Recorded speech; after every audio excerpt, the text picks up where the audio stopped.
Broadcasting from the business capital of the world, this is the Podcast Business News Network.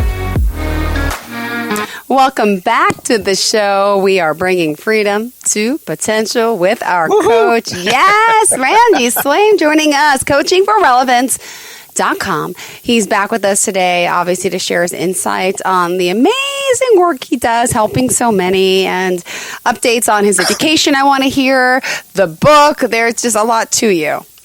Cool. I'll be glad to share some of that. So, yeah. Great. Well, first and foremost, please tell us a little bit about yourself and what it is you do. Okay. Well, I am it's kind of interesting. It's my career has been in aviation, and so that's been a big area, both military and mostly military, but military and civilian aviation for where my leadership has been developed and all of that. But I'm also a Marshall Goldsmith certified executive coach, and I'm actually becoming a Sherpa coach again. Their program is, kind of coming back a little bit, and so that's good. And I'm also, you can kind of see up here, but I'm also a master level certified neuroplastician for NPN Hub and Institute for Organizational Neuroscience.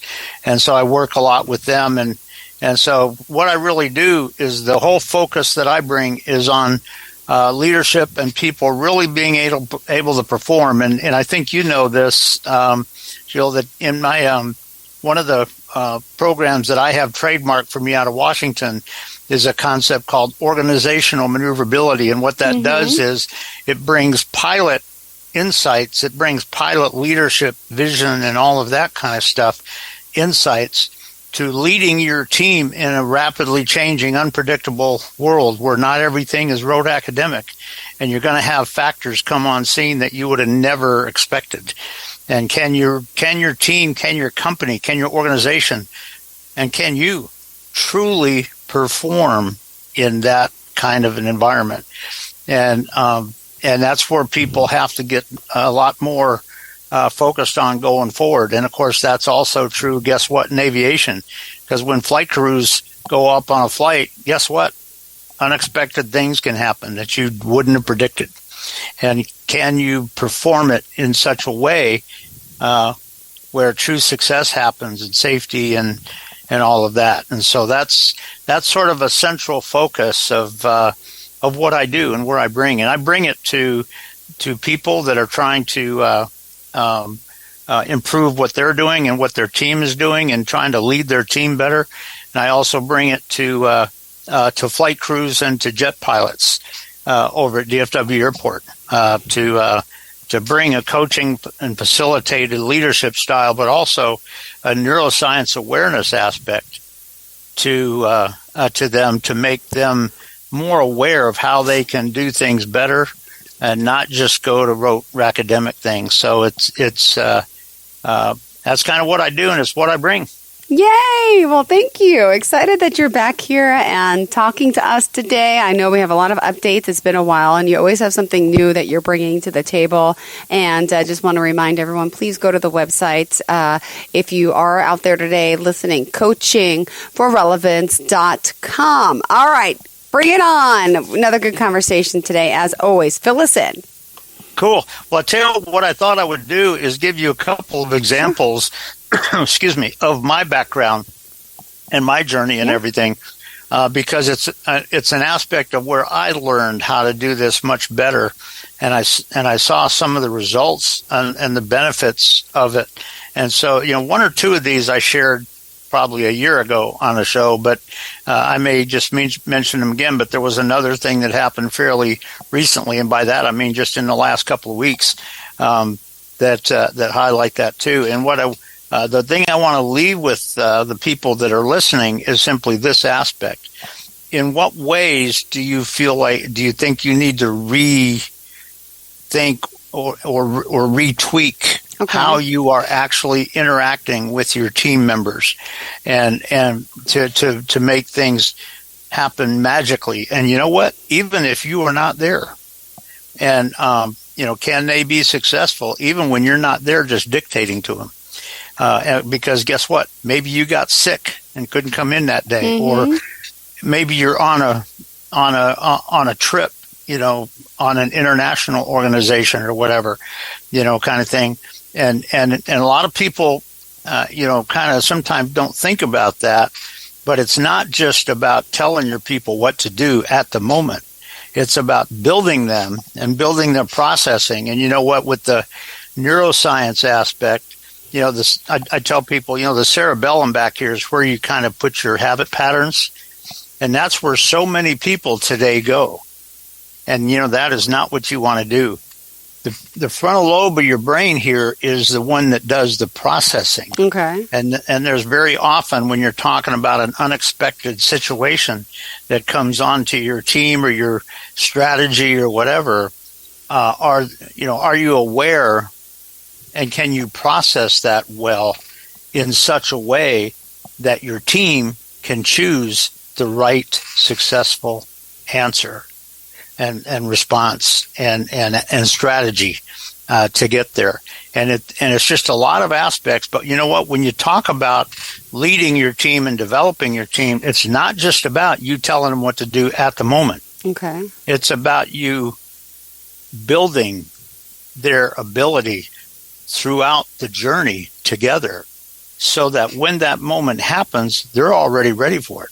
Interesting. And that's what a lot of people don't see today. And there's a couple of factors on that are really aspects when you're leading your team in such a way that they sort of, the relationship and the connection that they have with you and how you're connecting with them in such a way that, all that insight within them is growing. And they're, wow, what kind of thing. And a lot of that, when you talk about the leader, one of the things that I tell people is this, that it's not just about you thinking what you want to do and telling them what to do. It's not just about you kind of thinking of something right at a thing. What it is, it's a lot deeper than that. It's deep within you. How are they experiencing you as the leader? And in doing this together. And I will tell you, one of the examples that I shared on a show, I think about a year and a half ago, kind of thing, so a long time ago, was a situation that, and there were, I'll give just two quick examples. Okay. But there was one, this was back around, 1993, 1994, and I was working with a flight training organization here in the area, and I had a special aspect where I was, developing and leading and developing the instructors all around the country for this organization. And there was one day where I was, kind of in the instructor development process.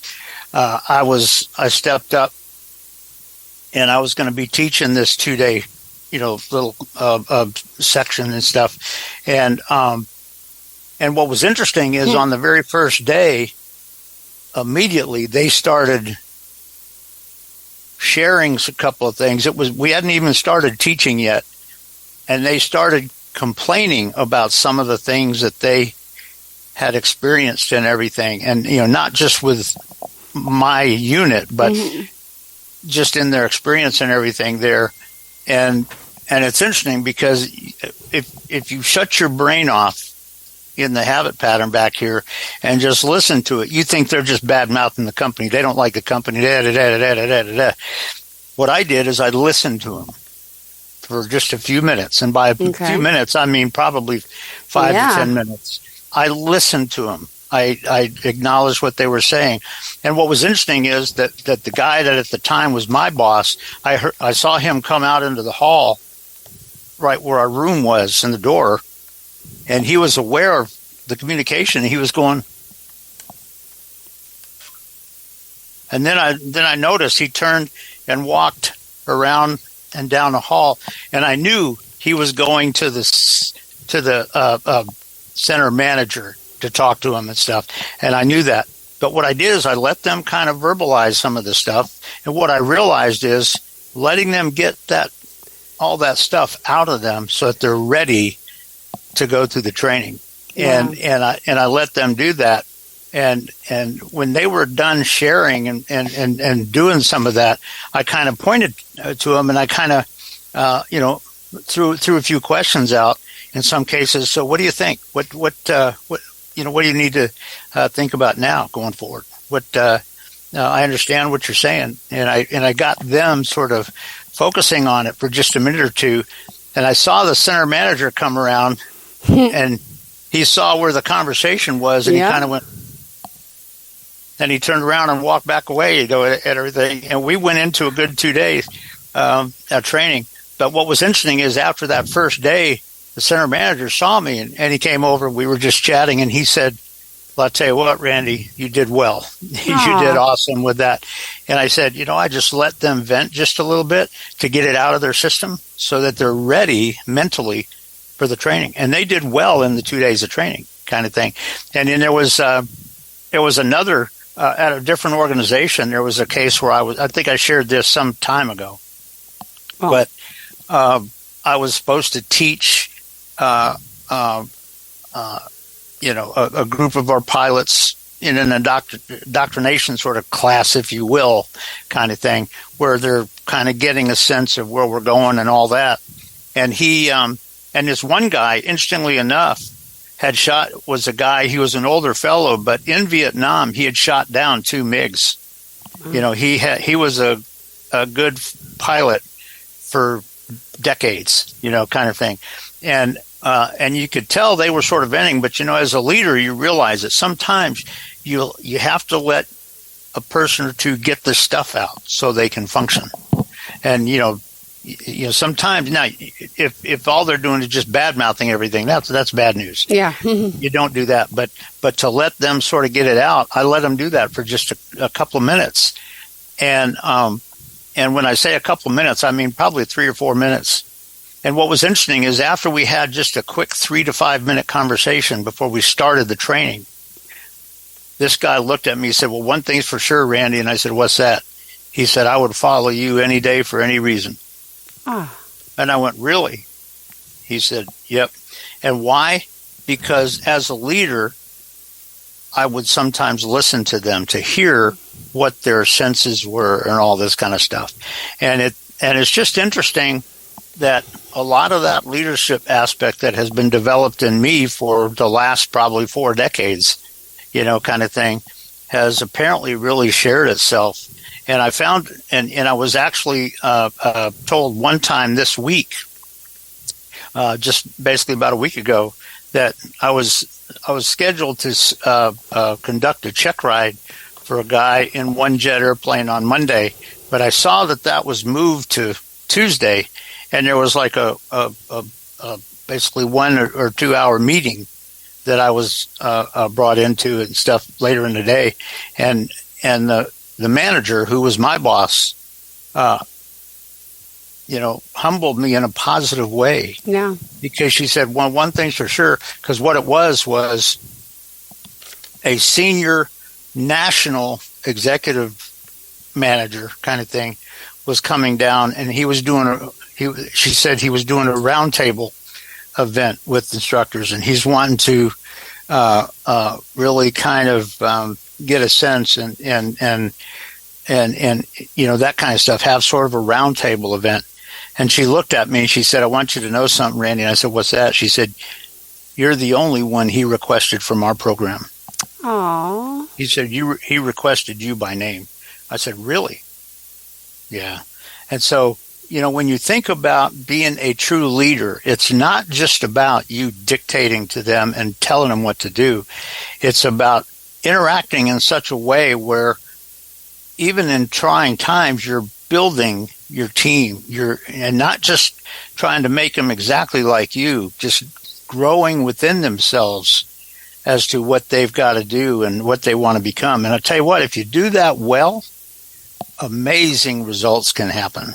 And if you think about it, that's a key aspect of leaders. It's not just about dictating and, pointing fingers and telling people what to do and all this. If that's what you have to gravitate back to all the time, guess what? You haven't done your job, because you have not been helping to develop them along the way. Yeah.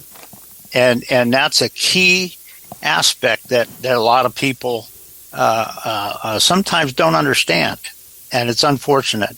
But as a leader, are you truly, regardless of what level you're at, whether you're a real high leadership role or just leading this team here or whatever kind of thing, regardless of what level you're at, when you look at how you're doing stuff, are you really just telling them what to do? Or are you truly going through a process of an ongoing way of really developing the potential, the insights, the visibility, the strategic thinking, and the success planning of your people? And that is a key aspect that a lot of people don't think about. But you know what?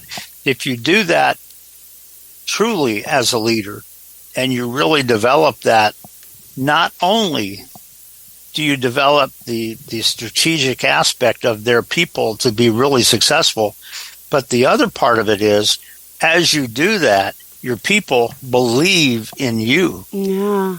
Your people connect with you. They want to become what you want.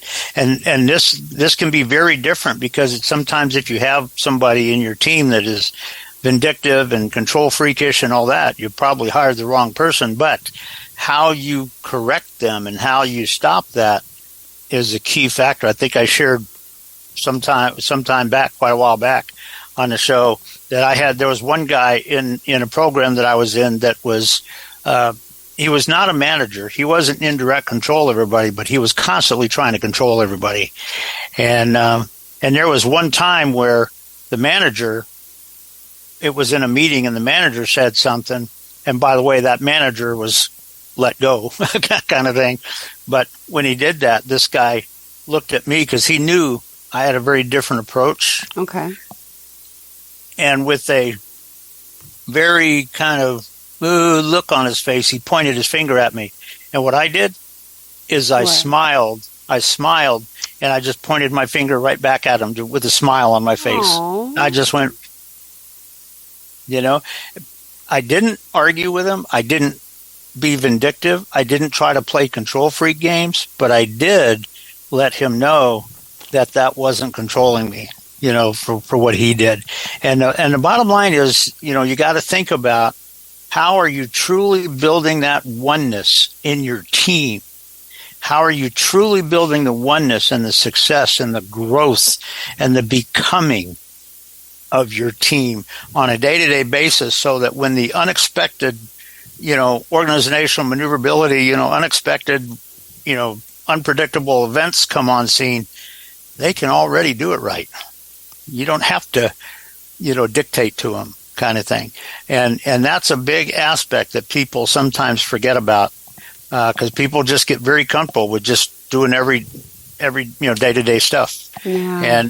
And there's no growth there. There's none of that development. So it's just one picture of aspect of truly being a leader, and how are you really doing that. And for those that listen, I would say, so in what ways do you need to maybe modify or even grow and develop what you're doing, and so that your team really grows and becomes and can become magically successful, even in an unpredictable situation.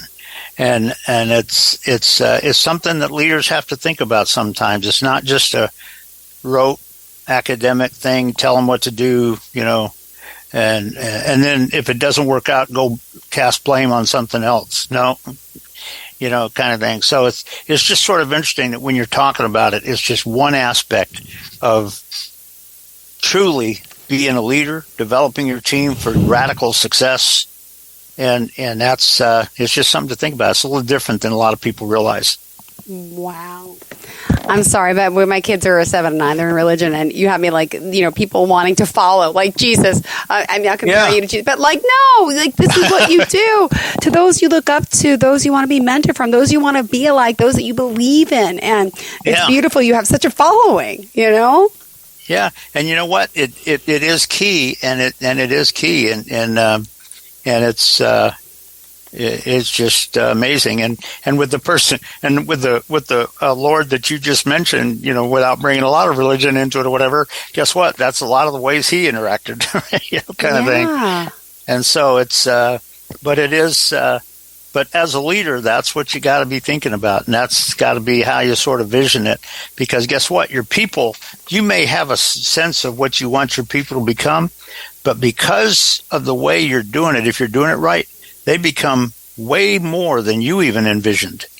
Mm-hmm. And you know what? If you do that, magical things can happen in your company. And that, but that's just something to think about that a lot of people don't realize today, and it's something that we got to kind of think about. So I just offer anybody who's listening the aspect of, in your leadership, maybe in your organization or in yourself, what are some subtle things that you got to kind of rethink, reapply, re-envision, and change a little bit on how you're getting there. Beautiful. And it's just something to think about. Oh, my goodness. Well, we still have a few more minutes left in your show. And as always, action-packed, always insightful. And where are you in the world right now? Just curious. Are you traveling? Are you home? Or what? Because you're always somewhere doing something. And you know what? And that's just about right. Right now, right now I'm at home. And part of it is because this is a little bit of a lighter week. But I'm still, my two big goals right now are with Institute for Organizational Neuroscience over there with the neuroscience aspect, but also, kind of my coaching, but also the developing, pilots and flight crews and certifying them, but also developing, flight instructors and examiners and stuff. And then one of the things that I have not given up on yet, I've had to delay a little bit, but one of the things I'm looking to do is to really continue my PhD studies and journey, and to get my PhD. And what it's going to be is how leaders need to, and the central aspect of what I'm doing brings neuroscience to it, and it's going to be how leaders need to rethink and reapply what they do to truly bring radical success, not just academic stuff, to their team. And so, using the neuroscience aspect and insights and everything, and that's going to be sort of the center of it. Oh, well, thank you for that. And before we go, how do we reach out to you? What's the best forms of contact? And want to pick up a copy of the book? How do we do that? I'll tell you what, it's all very easy if you just go to my website. I got to say, on the homepage, coachingforrelevance.com, on the homepage, if you go to the very bottom of it, it has my email and my cell phone number. As you know, I don't do sales pitches. Yeah. I mean, if somebody has a need, we'll come up with something, but I don't do sales calls. So if somebody wants to just have a conversation, we can do that. But also, if you go, the book is on Amazon, and some of the people that have read it have made amazing comments. It blows my mind. And even the people that were sort of publishing and stuff like that have said it's going to be a bestseller. But on my website, if you go to my website to the homepage, within about 2 or 2.5 or 3 seconds, a banner will come up that has the autobiography on it. And if you go right, and there's a X in the upper right. If you want to just close that out, stay on the website, you can. But if you go right down below the picture of the autobiography, there's a little link that says "Get your copy." And if you click on that, it goes straight to the Amazon page where you can purchase it. Right. And so it's I'm honored to have it out there. I'm honored with the people that have read it, that have made the comments that they have. And I hope it just makes a difference in, even after I'm, take my last breath and everything. I hope that the insights and the story, makes a difference for other people around. So great. That's it. Thank you so much. That's a lot. And we're excited that you're here back with us as always. Randy, enjoy the rest of your day, and we will chat soon. God bless. And I don't want to say congratulations on our success. I do want to say that, but I know you're not about that. You're just so willing to help, and you don't care about your achievements and accomplishments, although they're widely vast. You got to do more research on him. But really, wow. Thank you for being our friend. I'll say thank you for being our friend, okay? And we'll talk soon. Well, I'll tell you what, I'm glad to be your friend, and you have a great one, and we'll talk again. Same to you. Thank you again. Bye-bye. Hello, I'm Randy Swaim. I'm a Marshall Goldsmith certified executive coach and the founder for Coaching for Relevance. Our vision is to bring freedom to potential in all that is across our path. And one of the things we really want to do, which is aligned with our aviation background, is to help teams and leaders break free of the gravitational forces that are holding them back and their success back, and help them soar to their altitudes. So that's our passion, and that's what we're all about.